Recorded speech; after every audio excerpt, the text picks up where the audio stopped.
नमस्कार दोस्तों, मैं पीयूष गुप्ता स्वागत करता हूं आपके अपने परिवार वेदार्थ क्लासेज के इस यूट्यूब चैनल पर। दोस्तों, आज की क्लास में हम लोग अभाज्य गुणनखंड विधि से लसा और मसा ज्ञात करना सीखेंगे। यह एक ऐसा टॉपिक है दोस्तों जो कि आपसे परीक्षाओं में बार बार पूछा जाता है। कितनी बार आपसे परीक्षा में पूछा गया इसको थोड़ा सा हम आपको बताने वाले हैं। जैसे ध्यान से देखिए, ये ध्यान से रखिए, ये हमारे कोचिंग का नाम है जहाँ हम कोचिंग पढ़ाते हैं। हम लोग जहाँ कोचिंग पढ़ाते हैं तो बच्चों को ऐसे ही नोट्स देते हैं। तो हम लोग के कोचिंग का नाम है स्मार्ट कोचिंग सेंटर और हम लोग के चैनल का नाम है वेदार्थ क्लास है, जहाँ आपको सभी विषय की संपूर्ण तैयारी कराई जाती है। तो आइए देखिए दोस्तों, कितना बार आपसे परीक्षा में पूछा गया है। तो 2011 में पूछा है, यहाँ पर 2011 में, 2013 के दोनों शिफ्ट में, 2014 के दोनों शिफ्ट में। इसी प्रकार आगे बढ़िएगा तो 2016 के पहला शिफ्ट में, 2016 के दूसरा शिफ्ट में। इसी प्रकार यदि आप आगे बढ़िएगा तो 2023 के सेकेंड शिफ्ट में भी पूछा है।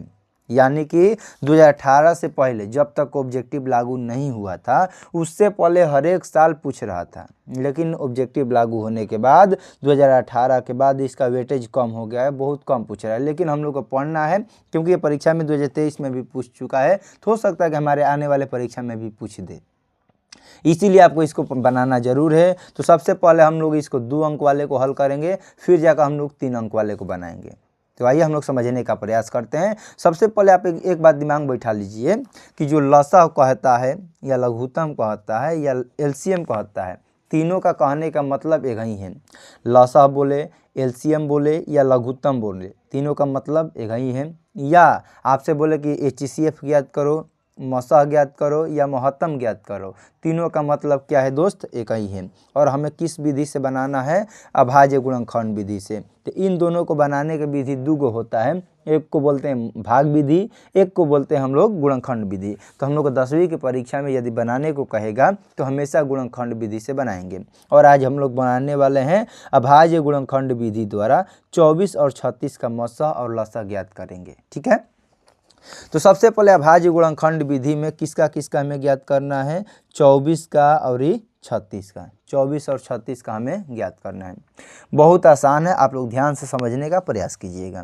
गुणनखंड विधि में क्या होता है, सभी संख्याओं को अलग अलग तोड़ते हैं। तो 24 को तोड़ेंगे, 2 से कट जाएगा। राइटिंग पे मत जाइएगा भाई साहब, राइटिंग बढ़िया है, थोड़ा सा यहाँ पर लिखने में हमको दिक्कत हो रहा है। 2 से 12 बार में, 2 से 6 बार में, 2 से 3 बार में और 3 से 1 बार में। 24 को हम लोगों ने तोड़ दिया। एक बार फिर तोड़ेंगे 36 को, 2 से 18 बार में, 2 से 9 बार में, 3 से 3 बार में और 3 से 1 बार में। हमें क्या ज्ञात करना है, सबसे पहले हम लोग लिखेंगे 24 का। 24 को तोड़े तो क्या आया, 2 गुणे 2 गुणे 2 गुणे 3। 36 को हम लोगों ने तोड़ा तो क्या आया, 2 गुणे 2 गुणे 3 गुणे 3। और यहाँ पर हमें ज्ञात करना है मसा और यहाँ पर हमें ज्ञात करना है लसा। बस इतना आपको आ गया तो समझिए आंसर आ गया। इसको बताने का तरीका क्या होता है, जब हम घर पे अपने कोचिंग पढ़ाते हैं, गांव में कोचिंग पढ़ाते हैं, तो बोलते हैं कि देखो यहाँ पर क्या लिखा है, मसा, म से मसा और म से मय में रहना चाहिए। म से मसा और म से मय में रहना चाहिए। यदि 2 संख्या है तो दोनों में रहना चाहिए, यदि 3 संख्या है तो तीनों में रहना चाहिए। जैसे यहाँ पर 2 है तो क्या 2 इसमें है नीचे वाले में, तो आपको कि सर यहाँ पर 2 है, कहीं भी रहे उससे कोनो फर्क पड़ने वाला नहीं है। तो यहाँ पर कहे कि दोनों में 2 है। यहाँ पर 2 है, क्या इसमें 2 है कि नहीं है, तो आपको कि सर यहाँ पर भी 2 है। यहाँ पर 2 है, क्या यहाँ पर भी इसमें भी अब कहीं 2 है, तो आपको एक नहीं। क्यों, क्योंकि यहाँ वाले एक ले लिए, यहाँ से एक ले लिया, बच गए यहाँ पर 2 और इसमें कहीं 2 नहीं है तो इसको नहीं लेंगे। यहाँ पर 3 है, क्या इसमें भी कहीं 3 दिखाई दे रहा है, तो आपको कि नहीं सर इसमें कहीं 3 नहीं, 3 दिखाई दे रहा है, यहाँ पर 3 नहीं है जी, कहिए कि हाँ है।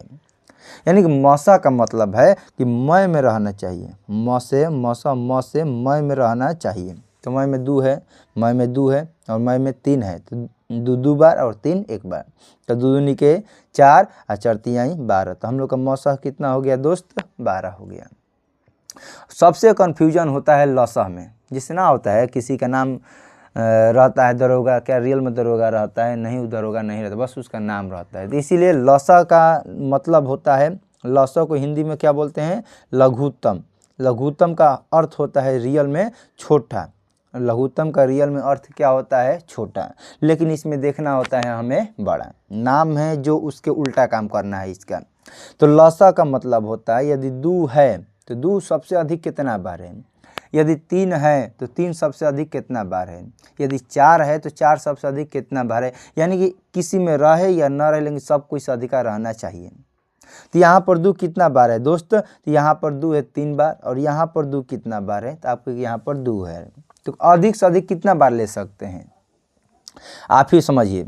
इस दोस्त के पास है 3 रुपया और इस दोस्त के पास है आपको 2 रुपया। तो हम कहें कि आपको अधिक से अधिक रुपया लेना है तो किस दोस्त से लीजिएगा? तो आपको जिसके पास 3 है उसी के पास ना। तो यहाँ पर 2 है 3 बार और यहाँ पर 2 बार। तो अधिक से अधिक 2 कितना बार आया है? तो अधिक से अधिक 2 आया है आपके 3 बार। ठीक है। यहाँ पर 3 कितना बार है? 1 बार है, और यहाँ पर 3 कितना बार है? 2 बार है। तो अधिक से अधिक 3 कितना बार आया है? तो अधिक से अधिक 3 आया है आपके दोस्त 2 बार। यहाँ पर हम लोग 3 2 बार लिख देंगे। क्या 2 और 3 के अलावा और कोई संख्या आपको दिखाई दे रहा है? तो आपको कि नहीं सर, इसके अलावा कोई संख्या हमको दिखाई नहीं दे रहा है, और यहीं से आपको क्या करना है? गुणा करना है। लसा कहता है कि मेरा नाम है लघुत्तम, लेकिन क्या करना है? हमको अधिक से अधिक देखना है। और गुणा करेंगे तो 2 दूनी के 4, दूनी 8, 3 के 24, 24 तिया 72, यानी कि मौसा हम लोग का 12 हो गया और लसा हम लोग का 72 हो गया।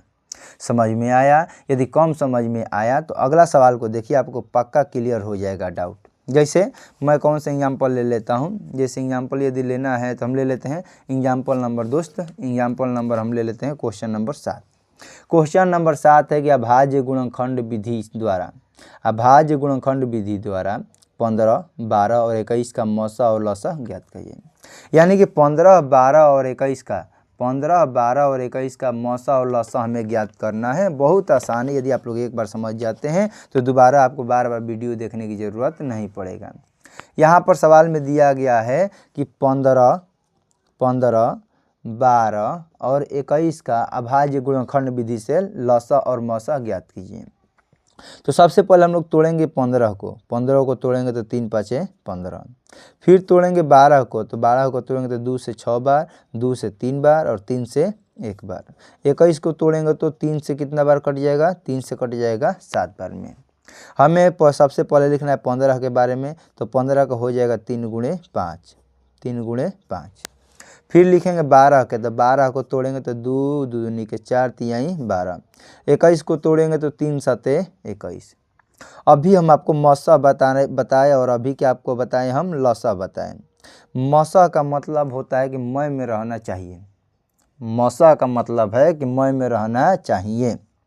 तो मैं में क्या ये सब में 3 दिखाई दे रहा है? यहाँ पर भी 3 है, यहाँ पर भी 3 है और यहाँ पर भी 3 है। तो यहाँ पर 3 है तो यहाँ पर एक बार 3 लिख देंगे। फिर देखिए यहाँ पर क्या है? 5 है। क्या सब में 5 आपको दिखाई दे रहा है? तो आपको कि नहीं सर। क्या सब में 2 दिखाई दे रहा है? तो आपको कि नहीं सर। क्या सब में 7 दिखाई दे रहा है? तो आपको कि नहीं सर। यानी कि केवल 3 एक ऐसी संख्या है जो कि सब में दिखाई दे रहा है, इसीलिए हम लोग इसका सही उत्तर क्या मार देंगे? 3। अब रही बात लसा का, तो लसा क्या कहता है? मेरा नाम न छोटा है, मेरा नाम क्या है? छोटा है, लेकिन हमें क्या का चाहिए? बड़ा से बड़ा। किसी के भी घर जाओ लेकिन सब कोई से अधिका लेकर आओ, किसी के भी पास जाओ लेकिन सबसे अधिका लेके आओ। तो यहाँ 3 कितना बार है? 1 बार। यहाँ पर 3 कितना बार है? 1 बार। और यहाँ पर भी 3 कितना बार है? 1 बार। तो तीनों के घर से अधिक कितना लेके आएगा? एक ही बार ना। यानी कि लघुत्तम कितना बार लिख सकते हैं? 3, एक ही बार आया है। रही बात 5, तो यहाँ पर 5 है, यहाँ पर 5 नहीं है और यहाँ पर 5 नहीं है। तो अधिक से अधिक 5 कितना बार आया है?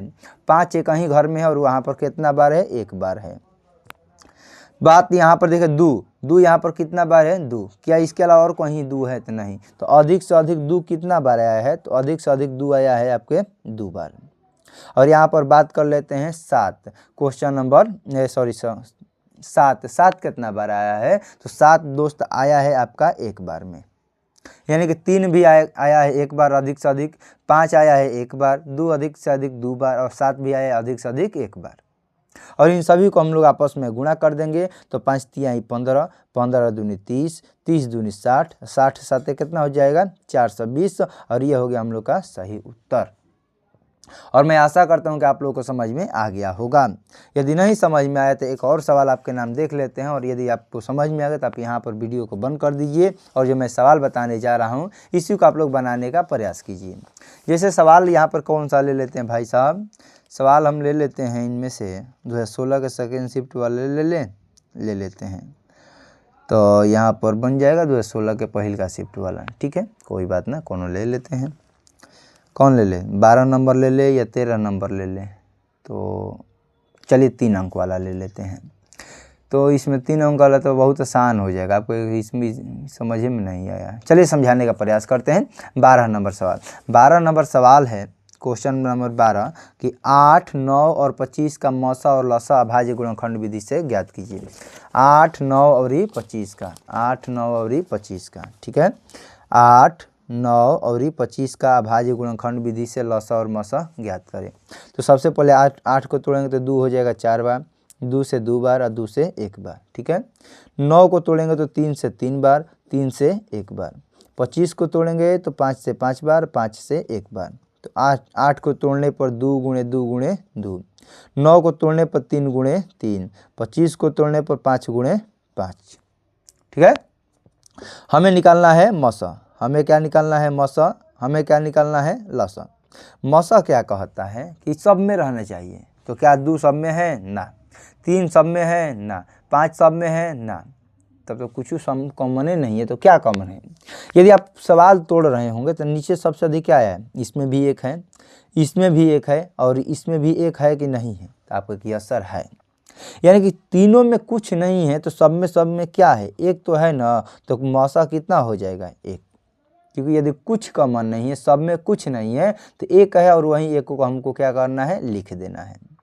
रही बात अब एलसीएम में, तो लघुत्तम का मतलब होता है कि अकेले भी रहे तो सब कोई से अधिकार रहना चाहिए, वो किसी के साथ रहे या ना रहे उससे कोई फर्क पड़ने वाला नहीं है, सबसे अधिक चाहिए। तो 2 अधिक से अधिक यहाँ पर कितना आया है, तो 2 अधिक से अधिक आया है दोस्त आपके 3 बार। 3 अधिक से अधिक कितना बार आया है, तो 3 अधिक से अधिक आया है 2 बार, और 5 अधिक से अधिक कितना बार आया है दोस्त, 5, 2 ये बार आया है। और यानी कि इसका मिला जुला का नाम यही था कि मसा 1 लिखो और आपस में सबको गुणा कर दो, और गुणा करेंगे तो हम लोग का आंसर हो जाएगा। तो 50, 25 3 75, 75 दूनी 150, 150 3 450, 450 दूनी 450 दूनी 900, 900 दूनी 1800, यानी कि लघुत्तम हो जाएगा इसका 1800। तो मैं आशा करता हूँ कि अब आप लोग को समझ में आ गया होगा। इस ऐसे ही सवाल को आप लोग बनाइए, आपके जहाँ पढ़ रहे होंगे या आपके किताब में दिया होगा, खोजिए, बनाइए, बनाने का प्रयास कीजिए। तो चलिए दोस्त, आज की क्लास को यहीं पर समाप्त करते हैं। यदि आप लोग बनाना चाहते हैं तो मैं आपको यहाँ पर फोटो दे रहा हूँ, सवाल को लिख लीजिए, यहाँ पर आंसर भी अपने से बना कर चेक करिएगा कि आंसर आता है कि आंसर नहीं आता है। तो चलिए दोस्त, आज की क्लास को यहीं पर समाप्त करते हैं। यदि आप लोग हमारे चैनल पर नए हैं तो चैनल को सब्सक्राइब कर दीजिए। यदि आपका कोई भी दोस्त मित्र 10वीं कंप्लीट तैयारी करना चाहते हैं तो इस वीडियो को शेयर करके सब्सक्राइब जरूर करवाइए। मिलते हैं अगले क्लास में, तब तक के लिए आपको जय हिंद, जय भारत।